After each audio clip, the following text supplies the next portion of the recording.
तो पहले कहाँ था? बिल्कुल। अब आपसे दो तीन चीज़ें हम जानना चाहते हैं कि बहुत विकास हुआ, आपने डिपार्टमेंट का भी बताया, बीजेपी का भी बताया, केंद्र राज्य सरकारों का भी बताया, डबल इंजन की भी बात की। हाँ। लेकिन तब भी कहीं ना कहीं जो मध्य प्रदेश की राजनीति इस समय है, इसमें सिंधिया समर्थक सभी के निशाने पर रहे। खासकर कांग्रेस तो उनको खास तौर पर टारगेट कर रही है पूरा, कि किस तरह से वहाँ पे किन लोगों को खड़ा किया जाए, उनकी कौन सी कमियां निकाली जाए।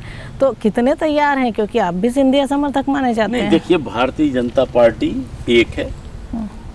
भारतीय जनता पार्टी में सभी, भारतीय जनता पार्टी के नेतृत्व में, नरेंद्र मोदी जी के नेतृत्व में सब एकजुट होकर एक साथ काम कर रहे हैं। रही बात कांग्रेस की, तो कांग्रेस ने तो उपचुनाव में भी बहुत सारे आरोप लगाए थे, प्रत्यारोप लगाए थे, लेकिन नतीजा क्या हुआ? क्योंकि जनता भारतीय जनता पार्टी के साथ है। और आप देख रहे हैं कि हर जो उपचुनाव में हुए जो सीटें में जिस तरीके से 50-50, 60-60 हज़ार से लोग जो प्रत्याशी जीत गया है, तो सब जनता इस बात को जानती है। ना तो कांग्रेस ने कोई जनता की सेवा के लिए फील्ड में अभी 5 साल, अब चुनाव के समय तो बहुत सारे लोग आ जाते हैं, हम चुनाव में आ गए हैं हमारी पार्टी, लेकिन इसके पहले जनता जानती है कि हमारे बीच में कौन रहा है।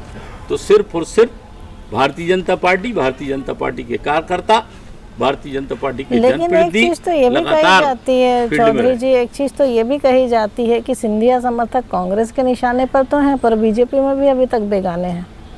नहीं, ऐसी कोई बात नहीं है। सब लोग, हम लोग मिलकर काम कर रहे हैं। ये तो सब अफवाहें हैं। एक साथ मैंने आपसे जो बताया, सब मिलकर काम कर रहे हैं। और कांग्रेस के पास तो अब ज़्यादा कुछ बचा नहीं है। आरोप प्रत्यारोप के अनर्गल आरोप, मिथ्या आरोप लगाने के पास। और तो आप लोग बीजेपी में बेगाने नहीं हैं अभी तक? नहीं, हम सब लोग एक साथ काम कर रहे हैं। ऐसी कोई, जो भी लोग कह रहे हैं उनका सोच में उनको अपनों का परिवर्तन थोड़ा सा करना पड़ेगा। सारे मतलब है भारतीय बेगाने, जनता पार्टी एक साथ है। नहीं, मेरा कहना है कि सब एक साथ हैं। ना कोई अब किसी प्रकार का यहाँ पर कोई गुट है, ना कोई नया है, ना कोई पुराना है। सब भारतीय जनता पार्टी के कार्यकर्ता हैं, सदस्य हैं, जनप्रतिनिधि हैं और मिलकर काम कर रहे हैं। लेकिन एक बात और है, अटकलें हैं, कई तरह के सर्वे की बातें हैं। बीजेपी 4 बार से सत्ता में है, एक बार 15 महीने अगर छोड़ दिए जाएं तो 5वीं बार चुनावी मैदान में है। तो ये कहीं ना कहीं कहा जा रहा है कि टिकटों को लेकर इस बार बड़ा भारी फैसला हो सकता है आला कमान की ओर से। और उसमें ये बात मानी जा रही है कि जो सिंधिया समर्थक हैं उनके टिकट खास तौर पर कम लोगों के टिकट रिपीट होंगे, मतलब कि टिकट ज़्यादा काटे जाएंगे। नहीं, ऐसी ये तो सब बातें सब निराधार हैं जी। पार्टी अपने जो शीर्ष नेतृत्व है वो निर्णय लेगा और जो उपयुक्त जो प्रत्याशी होंगे उनको पार्टी उतारेगी और पार्टी प्रत्याशी जीतेंगे और बहुमत के साथ में सरकार मध्य प्रदेश में भारतीय जनता पार्टी की बनेगी। और उस उपयुक्त प्रत्याशी में अगर आपका नाम या आपके साथ बीजेपी शामिल करे, किसी का नाम नहीं आया तो जैसे आपने बोला ना, जो उपयुक्त प्रत्याशी हैं उन्हें उतारा जाएगा। और अगर पार्टी ये समझती है आपके बारे में कि आप नहीं, पार्टी जो निर्णय करेगी वो मतलब सिरोधार है। मतलब आप ये मानते हैं कि हो सकता है कि आपको भी उपयुक्त न माना जाए? नहीं, देखिए, मैंने आपसे कहा कि जो अपने पार्टी का अपना एक अपना आधार है, पार्टी अपना चयन उसकी प्रक्रिया है। जिसको पार्टी चुनाव लड़ाएगी वो चुनाव लड़ेगा और चुनाव जीतेगा। तो मतलब टिकट कटने वाली बात भी ठीक है कि कट सकते हैं? नहीं, कोई टिकट कटने वाली कोई ऐसी कोई बात है नहीं है। मैंने आपसे कहा कि जिसका भी चयन होगा पार्टी चुनाव में जाएगी। पार्टी का अपना एक पूरा प्लेटफॉर्म है, उसकी एक कमेटी है, वो सब काम करेगी और जिसको चुनाव में लड़ाएगी वो सब भारतीय जनता पार्टी के प्रत्याशी। तो जो 22 लोग साथ आए थे उनमें से कुछ अभी जो मंत्री हैं, अगर उनमें से कोई टिकट कटे तो सिंधिया? नहीं, अब ये तो ऐसी बातें हैं कि किसका नहीं, तो मतलब मेरा तो बस इतना ही पूछना है कि निर्णय नहीं हो उस पर हम संभावनाओं पे बात क्यों करें?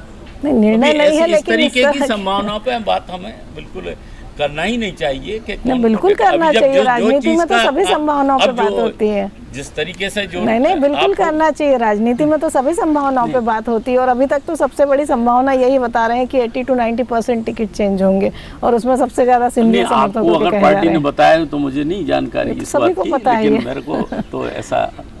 अच्छा, ठीक। अभी तक आपने मुख्यमंत्री शिवराज सिंह चौहान के नेतृत्व में अभी जो 2020 से लेकर अब तक काम किया, बीजेपी तो 18 साल से कर रही है, तो अब 2023 में सीएम का चेहरा आप किसको देखना चाहेंगे?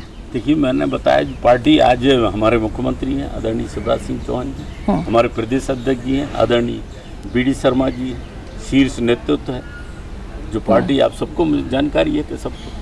नहीं, ये तो अभी है, मैं तो 23 के बाद बात कर रही हूँ। आपका दावा है कि सरकार मैं बनेगी। ये कह रहा हूँ कि आज की जो बात है, आप आज की बात करिए। भविष्य भारतीय जनता पार्टी का, भारतीय जनता पार्टी बहुमत के साथ में जीतेगी, इसमें कहीं कोई दो राय नहीं।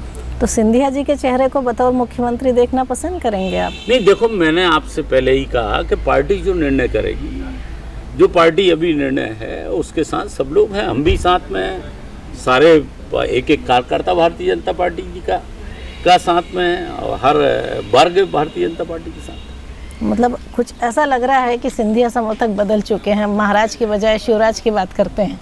नहीं, देखिए, ऐसा है, जो भी है ये तो लोग मिथ्या है, इस तरीके की बात है। मैंने आपसे पहले भी कहा है कि चाहे सिंधिया जी हों, चाहे शिवराज जी हों, चाहे मैं हूँ, चाहे भारतीय जनता पार्टी का एक एक कार्यकर्ता हो, जो भारतीय जनता पार्टी के सदस्य पूरे एकजुट हैं, एक साथ हैं।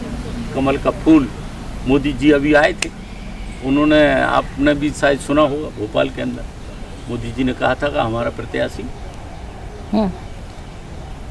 कमल का फूल, सब एक साथ। चलिए, हमसे बात करने के लिए बहुत बहुत धन्यवाद। ये थे मध्य प्रदेश के स्वास्थ्य मंत्री डॉक्टर प्रभुराम चौधरी, जिनका कहना है कि पिछले 18 सालों में मध्य प्रदेश में स्वास्थ्य सेवाओं में काफ़ी चीज़ों की सुविधाएं हुई हैं, स्वास्थ्य सेवाओं में बहुत इजाफा हुआ है, और उनका ये दावा भी है कि 2023 में बीजेपी फिर से सरकार बनाएगी।